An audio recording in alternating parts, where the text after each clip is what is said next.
Come join me and Bella on our trip to Lytle Creek in the San Bernardino Mountains. It's a spot I visited a few times over the years, but this was my first time back since the devastating fires that swept through the region back in January early this year. I was curious to see how the landscape had changed.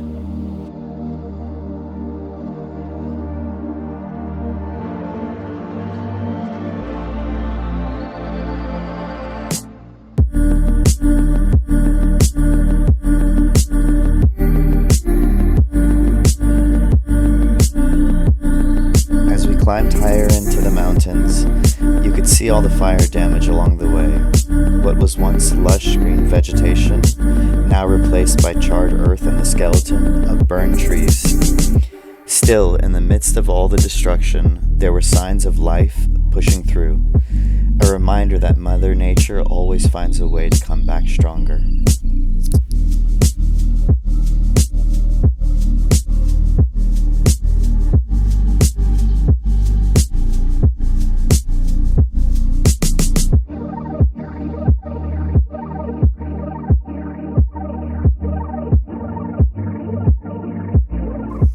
As we gained elevation, snow began to fall and the landscape started to transform. The temperature, which had been a comfortable 65 degrees earlier in the day, began to dip into the low 50s with a steady mountain breeze setting in.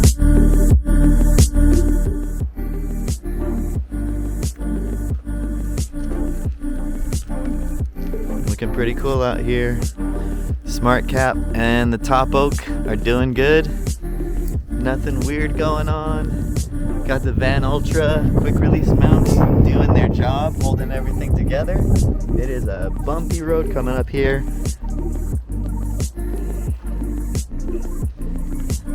Mountain is covered in snow, not too deep though, just a light snow. It's raining right now and the rain is instantly turning to these little small kernels of snow, but they don't last long. It's just getting the ground wet, but it only lasts for like 15-20 minutes and then it goes away. I'm still heading up higher on the mountain, which is going to be even more snow up there. Just took a quick break for Bella to use the bathroom, check on the truck, not really getting too muddy or anything. And I wanted to check on all these new parts on the back of the truck, make sure everything's doing well and it looks good. So yeah, 37s are air down. We're running 16 PSI right now. Everything's holding together well. Okay, Jelly, free. Go. Go potty. Go potty. Good girl. All right, we're gonna get back in the truck. This trip was my first chance to test out the new SmartCap shell on the Raptor and the Oak Nebula rooftop tent I had just mounted up the weekend prior.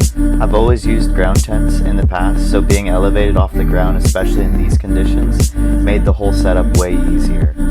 The night got cold, really cold, dropping down to 32 degrees, which eventually made my propane tank freeze, so we lost the heater inside the tent, but thankfully I had my 0-degree sleeping bag, and Bella and I stayed pretty warm inside the tent. We ended up waking up the next day to snow-covered peaks and clear sunny skies. The morning was still chilly, hovering around 48 degrees, so we skipped cooking, packing up the camp, took one last hike, and began the descent down the mountain.